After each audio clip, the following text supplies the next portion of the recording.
मैं घबराते हुए टेबल पर बैठ गया। मेरा दिल जोर जोर से धड़क रहा था।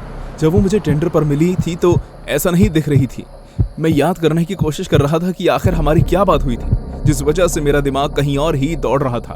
अब उसके सामने इस तरह बैठकर अजीब लग रहा था। तो तुम्हारा दिन कैसा था? ओ, कुछ खास नहीं। और तुम्हारा दिन कैसा था? डेविड, मैं जानता हूं कि मेरा नाम भूल जाना काफी आसान है। मुझे माफ करना डेविड, शायद मैं थोड़ी घबराई हुई हूँ। मैं जानता हूं कि अजीब था। जब भी हमने टिंडर पर एक दूसरे से बात की है तब वो मेरा नाम कभी नहीं भूली। फिर भी मुझे लगा कि शायद ये बस एक छोटी सी गलती है, इसलिए मैंने उसे नजरअंदाज कर दिया। पता है, मुझे रेमन शुरू से बहुत पसंद है। मुझे खुशी है कि हमने इस जगह पर मिलने का फैसला किया। रेमन, हाँ, ये बहुत कमाल है। उसकी आवाज सुनकर मेरे रोंगटे खड़े हो गए और किसी न किसी वजह से मैं चाहता था कि मैं इस डेट से जल्द बाहर निकल जाऊं।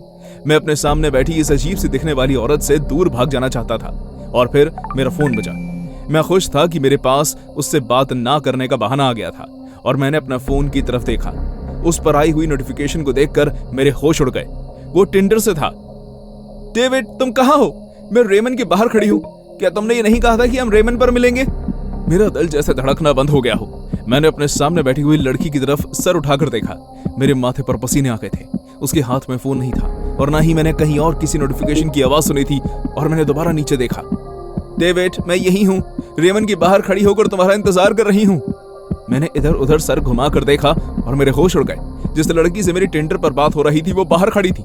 मैंने दोबारा मेरे सामने बैठी लड़की की तरफ देखा। वो भी मेरी तरफ देख रही थी और अजीब ढंग से मुस्कुरा रही थी। क्या सब ठीक है? हाँ बिल्कुल, वो बस थोड़ा पेट दर्द है। मैं रेस्ट रूम से होकर थोड़ी देर में वापस आता हूँ। हाँ, क्यों नहीं, आराम से आओ। मैं अपनी कुर्सी से ऐसे उठा जैसे मुझे कोई बहुत बुरा झटका लगा हो और उस लड़की से दूर भागने लगा। मेरा दिल जोर से धक धक कर रहा था। मुझे यकीन था कि वो जानती है कि कुछ ना कुछ तो हो रहा है, लेकिन मुझे तो वहां से निकलना था। मैं उस गेट से निकलने लगा और मैं जानता था कि उसकी आंखें मेरी ओर ही टिकी हुई हैं। मैंने जब पीछे मुड़कर देखा तो मेरा दिल मेरे गले तक आ गया। वो उस दुकान से बाहर निकली। मैं अपनी असल डेट की जिस भी बहरूपिये से मिला था वो अब मेरे पीछा कर रही थी। मैं और तेज भागने लगा और तेज भागने की वजह से मेरा दिल भी तेज धड़कने लगा। मेरे सामने तो खाली गली थी, वो भी और ज्यादा डरावनी लगने लगी और मैं घबराने लगा। पीछे देखकर मैं तो चिल्ला ही पड़ा। जो औरत मेरा पीछा कर रही थी वो किसी इंसान की तरह भाग रही थी। उसका शरीर पीला पड़ गया था, उसकी आंखें लाल हो गई थी और वो और भी ज्यादा तेज भागने लगी थी। निराश होकर मैं एक गली में घुसा और मदद के लिए आवाज लगाने लगा, लेकिन किसी ने मुझे जवाब नहीं दिया। गली की लाइट झिलमिल कर जल रही थी और फिर वो बंद हो गई और मैं अंधेरे में वहीं का वहीं खड़ा रह गया। अचानक मुझे अपनी तरफ किसी के पैरों की आवाज आती हुई सुनाई देने लगी। वो जो भी था, मैंने उसे चांद की रोशनी में खड़ा हुआ देखा। उसका कद लंबा, चेहरा फीका और देखने में भयानक था। उसके बड़े बड़े दांतों के सेट और अजीब शैतानी मुस्कान पूरे शरीर पर फैले हुए थे। उसकी नाक नहीं थी, लेकिन मुझे यकीन था कि वो मुझे देख और सुन सकता था। और फिर अचानक से मुझे गाड़ी के पास आने की आवाज आई और गाड़ी आकर रुकी भी। उस राक्षस ने इधर उधर देखा और फिर वहां से भाग गया। और जैसे ही मैंने एक जानी पहचानी आवाज सुनी तो मेरी जान में जान आई। डेविड, अंदर बैठो जल्दी। मैंने दोबारा नहीं सोचा और खुद को गाड़ी में बैठा दिया और हम वहां से भाग निकले। मैं बार बार मुड़कर पीछे देखता रहा कि कहीं रात के अंधेरे में वो शैतान अब भी मेरा पीछा तो नहीं कर रहा। मेरी असली डेट ने मुझे बचा लिया और मैं उसे गले लगाकर उसका शुक्रिया करता हूँ। आखिर वो क्या चीज थी मुझे नहीं पता। किसी तरह का इच्छाधारी इंसान। मैं बस खुश हूं कि तुमने मुझे ढूंढ लिया। हाँ, मुझे भी ऐसा ही लगता है डेविड। जब तुमने मेरे मैसेज का कोई जवाब नहीं दिया तो मैं बहुत डर गई थी। लेकिन तुमने मुझे ढूंढा कैसे? उस रात उस बारे में ढेर सारी बातें करने के बाद हम बिस्तर पर लेट गए। मैंने उसकी कोमल सांसों की आवाज सुनकर उसकी तरफ इस उम्मीद में मुड़ा कि मुझे उसका खूबसूरत चेहरा देखने को मिलेगा, लेकिन उसकी बजाय उस अंधेरी गली से भागा हुआ वो राक्षस मेरे सामने था। उसका पीला पड़ा हुआ शरीर, उसकी मुस्कान और डरावने दांत मेरे सामने थे। उसकी आंखें बंद थी लेकिन वो असली था, वो कोई सपना नहीं था। मैंने खुद को चूटी मारी और धीरे से दर्द में चिल्लाया भी। मैं समझ गया था कि वो जो भी है उसने मुझे ढूंढ लिया है। मैं कोशिश कर रहा हूं कि वो जाग ना जाए। प्लीज मेरे लिए मदद भेजो। एक रात मुझे टिंडर पर जेसन नाम का एक आदमी मिला। एक ही मिनट के अंदर उसने मेरी रिक्वेस्ट एक्सेप्ट कर ली और हम जल्द ही डेट पर मिलने की बात करने लगे। जेसन ने कहा कि वो शहर से बाहर रहता है और वो कल रात डिनर के लिए अपनी गाड़ी भेज देगा जो मुझे उसके घर तक ले जाएगी। उसकी बातों से लग रहा था कि वो अमीर है, इसलिए मैंने हाँ कह दिया। मैंने अपनी सबसे खूबसूरत लाल ड्रेस पहनी और अपने बाल बांध लिए ताकि उसका ध्यान मेरे खूबसूरत चेहरे पर जा सके। मैंने उसके नीचे लाल रंग की हील्स पहनी ताकि जब मैं चलूं तो उसके होश उड़ जाए। करीब 7:30 बजे एक काले रंग की मर्सिडीज मेरे घर के बाहर आकर रुकी। उसका ड्राइवर मुझे एक बड़े से बंगले में ले गया जो पहाड़ी के ऊपर बना हुआ था। जेसन दरवाजे पर मेरा इंतजार कर रहा था। हेलो सिडनी, उम्मीद करता हूँ कि तुम्हें आने में कोई तकलीफ नहीं हुई होगी। क्या बात कर रहे हो? तुम्हारी गाड़ी मेरे घर से ज्यादा बड़ी है। अच्छा मजाक कर लेती हो। चलो आओ अंदर चले। जिस तरह से वो बात कर रहा था उसे सुनकर मुझे कुछ अजीब तो लगा, लेकिन फिर मैं भी मुस्कुराई और उसके पीछे पीछे घर के अंदर आने लगी। जेसन और मैं टिंडर डेट के लिए मैच हुए थे। मैं इससे पहले कभी भी ऐसे घर में नहीं गई थी। इसमें सब कुछ था, swimming pool, fireplace, chandelier, open kitchen और पता नहीं क्या क्या।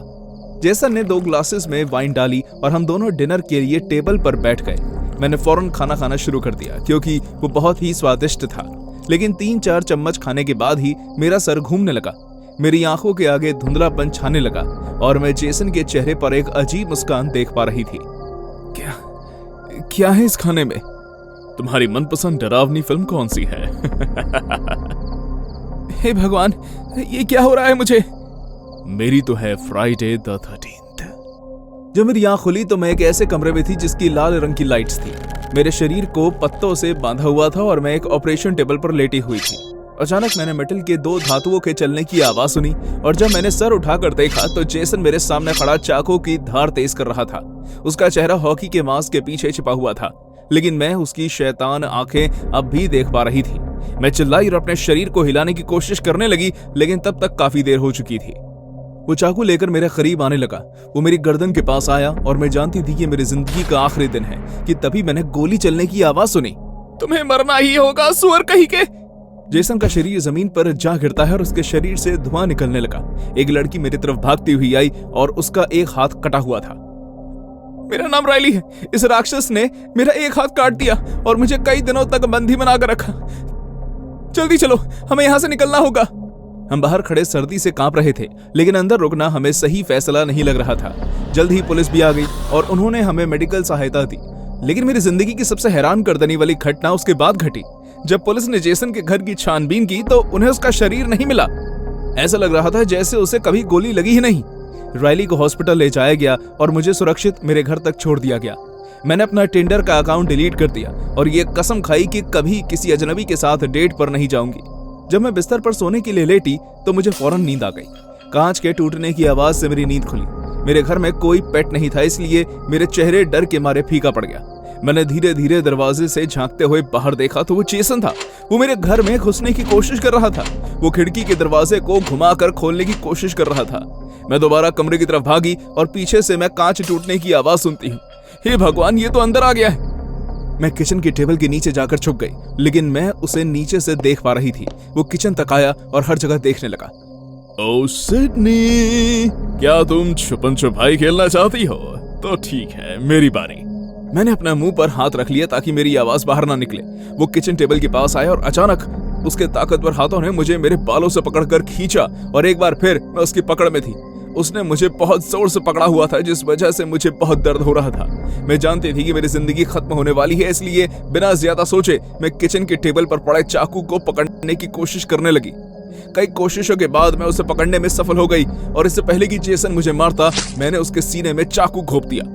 वो मेरी किचन में ही मर गया और मैं जल्दी से अपने पड़ोसियों के घर भागी। मैंने उन्हें सब कुछ बताया और उन्होंने पुलिस को फोन किया, लेकिन जब पुलिस ने मेरे घर की तलाशी ली तो वो एक बार फिर खाली हाथ वहां से वापस आ गए। जेसन की लाश दोबारा किसी को नहीं मिली।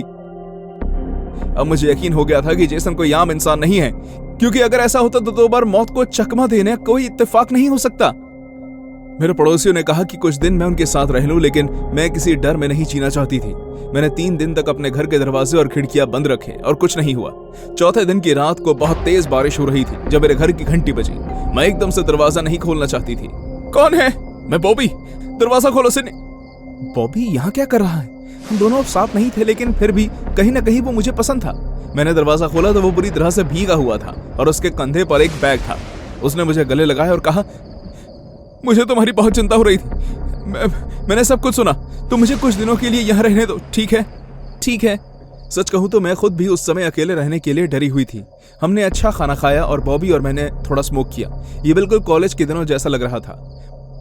बहुत सारा प्यार करने के बाद हम सो गए। इस बार मेरी आंख किसी आवाज या अशांति की वजह से नहीं खुली, मेरी आंख बस यूं ही खुल गई। लेकिन कुछ तो अब भी अजीब था। बॉबी बेड पर नहीं था। मैं उसे आवाज लगाते हुए बाहर लिविंग रूम में आई तो वो सोफे पर सोया हुआ था।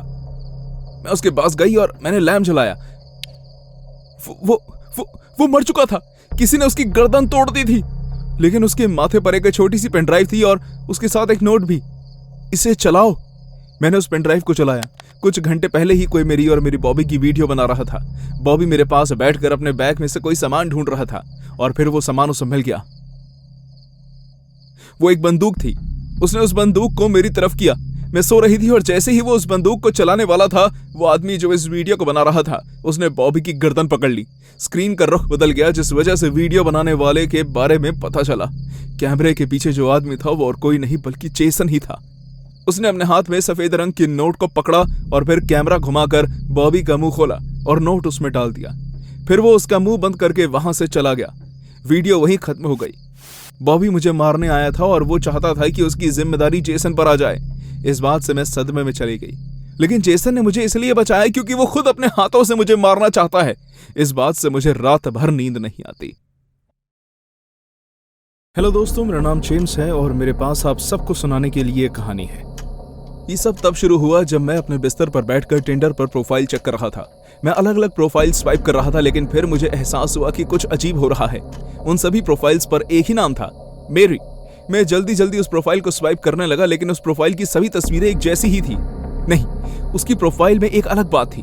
उस तस्वीर में एक लड़की की लाश सीढ़ियों के नीचे पड़ी हुई थी और जब जब मैं प्रोफाइल स्वाइप कर रहा था, वो तस्वीर और पास आती जा रही थी।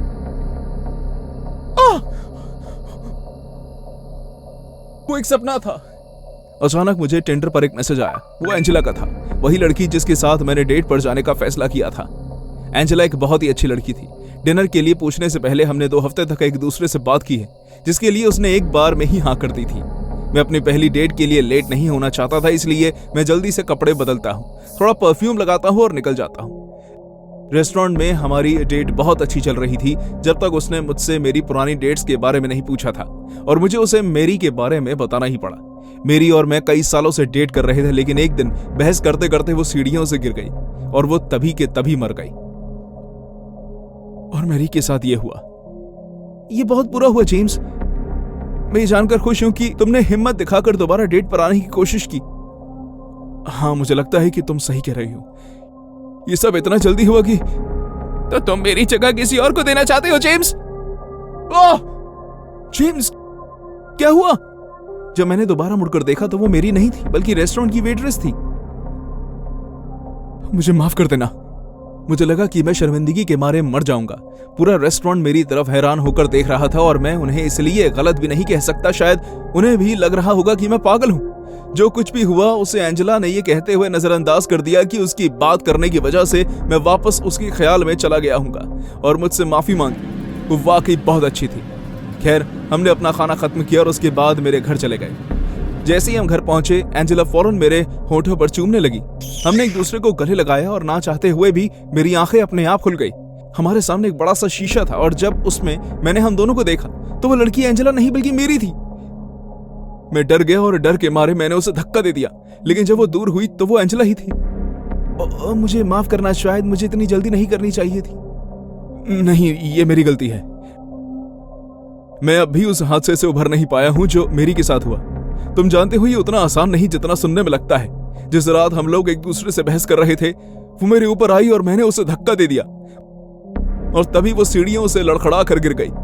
ओह, मुझे माफ करना। मैं समझ सकती हूँ कि इस बात के साथ जीना कितना मुश्किल रहा होगा, लेकिन तुम खुद को इसका जिम्मेदार मत समझो। वो बस एक एक्सीडेंट था। ये किसी के भी साथ हो सकता है, किन्हीं भी हालातों में। मैं जानता हूँ। शुक्रिया एंजेला, मुझे इतना समझने के लिए। फौरन एंजेला ने मुझे गले लगा लिया और हमने उस बात को वहीं खत्म कर दिया। कुछ ही देर बाद हम दोनों बिस्तर में थे। उस वक्त रात के 3 बज रहे थे और अचानक मुझे टिंडर पर मैसेज आया, जिस वजह से मेरी आंख खुली।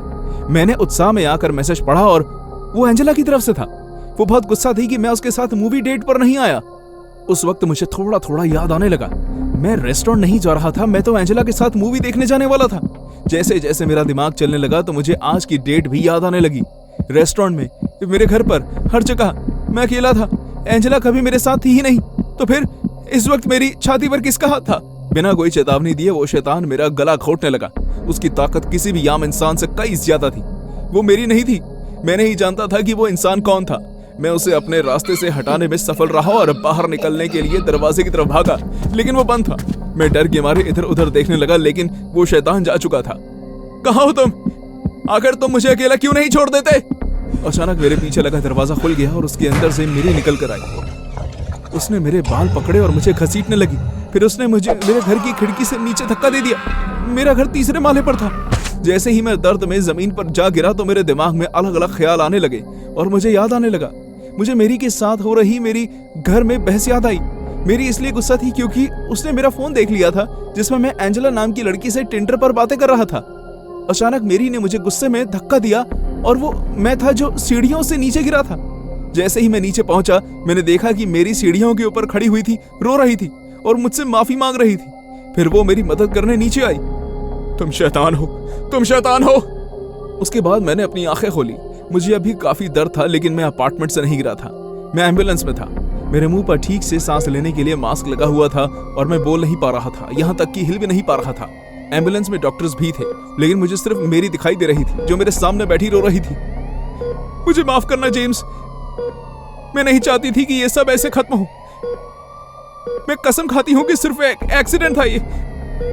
मैं एक शैतान हूँ। मुझे लगा था कि इस तरह की परिस्थिति में मेरा शरीर बहुत दर्द करेगा, लेकिन ऐसा बिल्कुल नहीं था। मुझे कुछ महसूस नहीं हो रहा था। मैं बस मेरी को रोते हुए देख रहा था। मुझे नहीं पता कि मैं जिंदा बचूंगा या नहीं, लेकिन मैं सिर्फ एक वजह के लिए जरूर ये जीवन वापस पाना चाहता हूँ, ताकि मेरी से बात कर सकूं। मैं उसे बताना चाहता हूँ कि ये सिर्फ एक एक्सीडेंट था, इसमें उसकी कोई गलती नहीं है, वो कोई शैतान नहीं है।